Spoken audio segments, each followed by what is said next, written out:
Hello everyone, आप में से बहुत सारे ऐसे अभ्यर्थी होंगे जिनको 11वीं का नामांकन पत्र यानी नामांकन फॉर्म भरने में दिक्कत हो रहा होगा।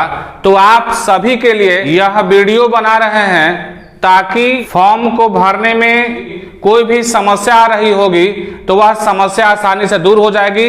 यानी कि बिना डरे हुए, बिना किसी के पास गए हुए खुद से अपने नामांकन फॉर्म को भर सकते हैं। साथ में जब फॉर्म को खुद भरेंगे तो कम से कम अंदर एक विश्वास जमता है कि अब हमें किसी फॉर्म को भरने के लिए किसी दूसरे के पास जाना नहीं पड़ेगा।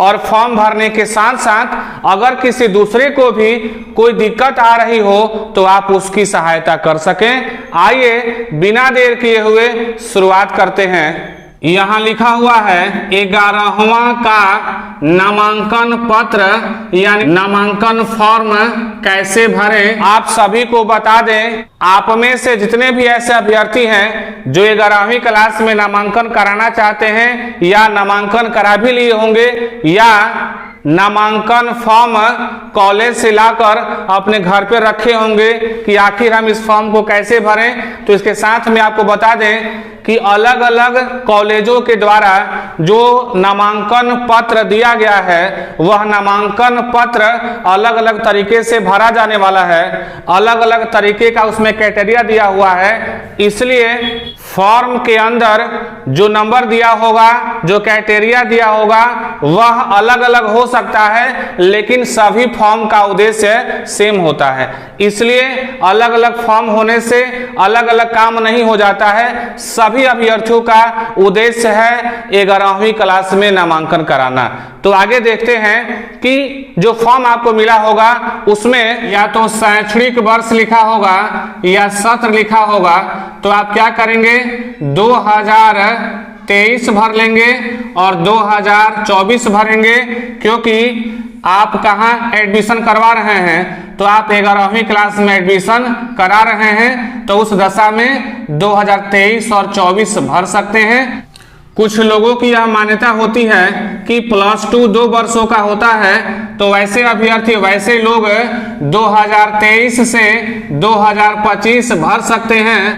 ये आपके ऊपर डिपेंड करता है कि आप 2023 से 2024 भरेंगे या 2023 से 25 भरेंगे।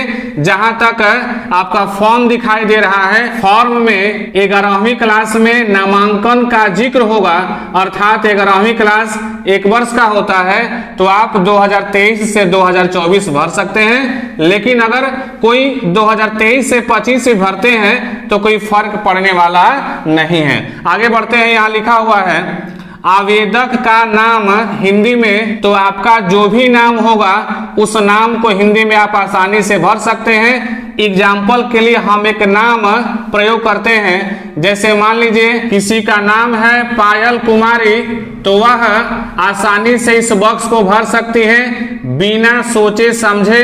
जो भी डॉक्यूमेंट्स पर नाम होगा आसानी से भर लें। इसी को यहाँ लिखा हुआ है अंग्रेजी के बड़े अक्षरों में, तो इसी को अंग्रेजी के बड़े अक्षरों में लिख लेना है। आगे लिखा हुआ है 2 नंबर में माता का नाम हिंदी में, तो आपके माता का नाम जो भी होगा आप अपने मार्कशीट के अनुसार भर लेंगे, आप अपने टीसी के अनुसार भर लेंगे। लेकिन अगर हम एग्जाम्पल के तौर पे कोई नाम यहाँ लिखने जाएं, तो मान लीजिए किसी आवेदक का नाम है पायल कुमारी और इनके माता जी का नाम है झुमकी देवी, तो वैसे आवेदक आसानी से इस चीज को भर लेंगे।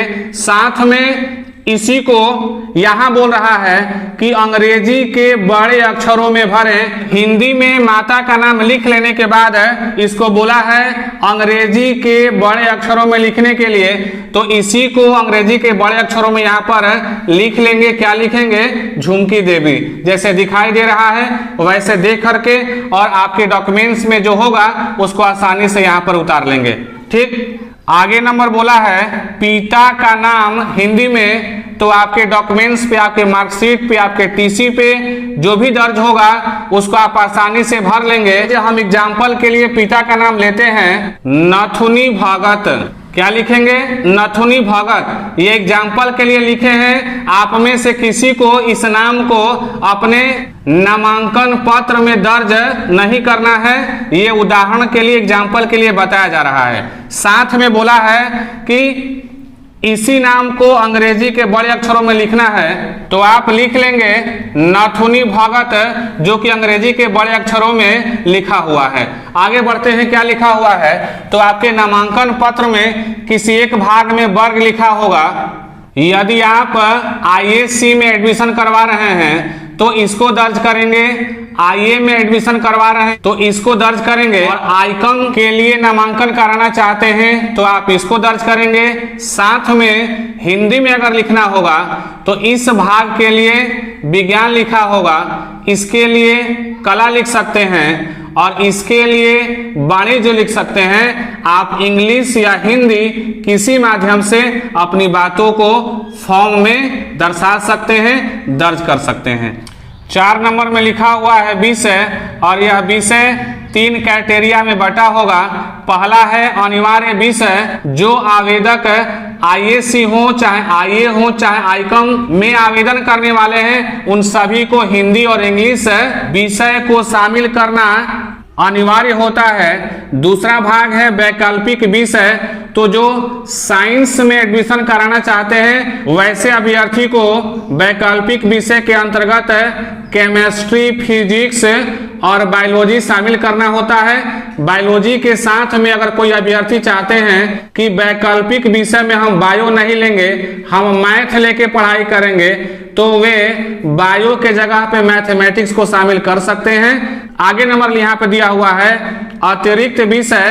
तो जो आवेदक वैकल्पिक विषय में केमिस्ट्री, फिजिक्स और बायोलॉजी लेंगे, वो आवेदक अतिरिक्त विषय में मैथमेटिक्स को शामिल कर सकते हैं। साथ में जो अभ्यर्थी वैकल्पिक विषय में केमिस्ट्री, फिजिक्स या मैथ को शामिल करते हैं, वे अतिरिक्त विषय के रूप में बायो को शामिल कर सकते हैं। आप में से बहुत सारे ऐसे अभ्यर्थी होंगे जो साइंस के अलावा आर्ट्स या कॉमर्स के अंतर्गत आवेदन करेंगे।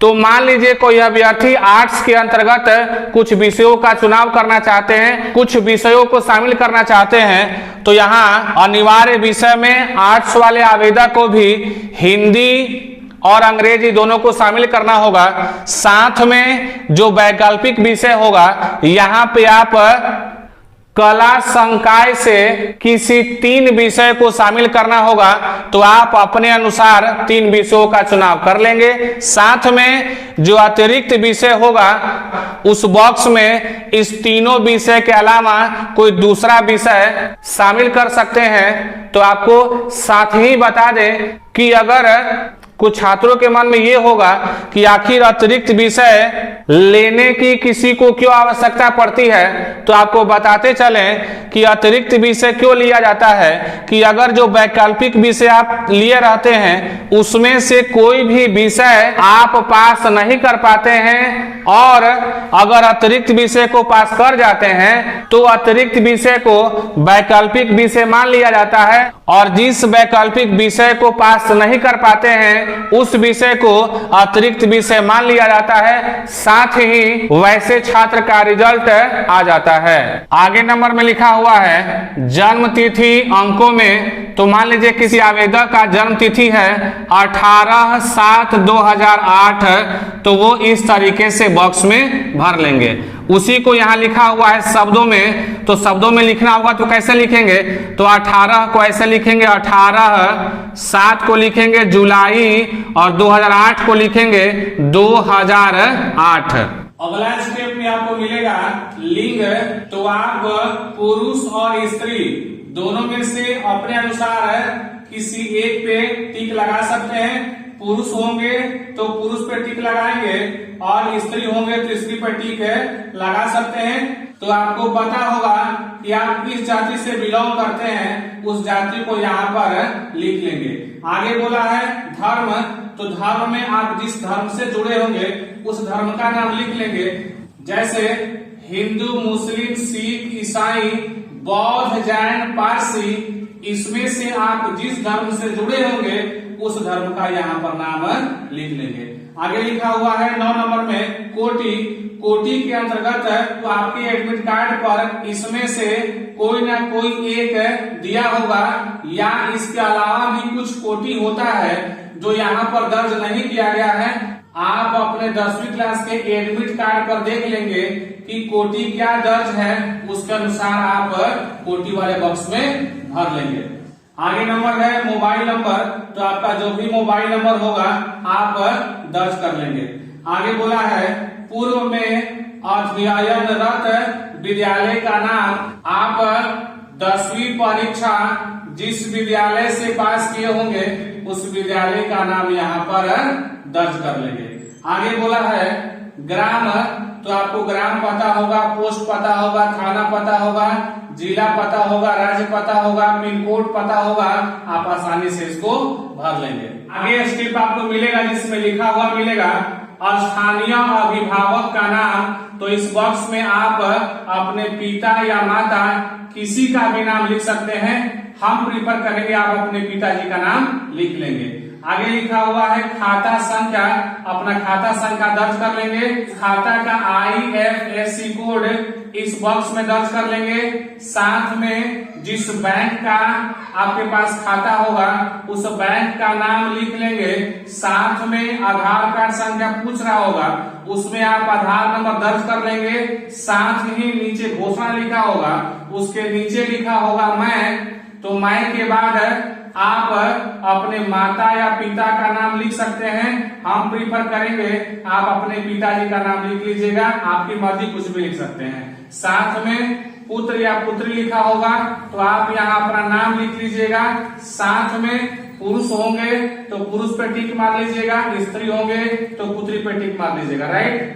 आगे लिखा है ग्राम, तो ग्राम, पोस्ट, जिला आसानी से भर लेंगे। साथ में यहाँ लिखा मिलेगा अभिभावक का हस्ताक्षर, तो आप अपने माता या पिता से साइन करवा सकते हैं। साथ में यहाँ लिखा होगा छात्र या छात्रा का हस्ताक्षर, तो आप यहाँ पर अपना हस्ताक्षर आसानी से कर लेंगे।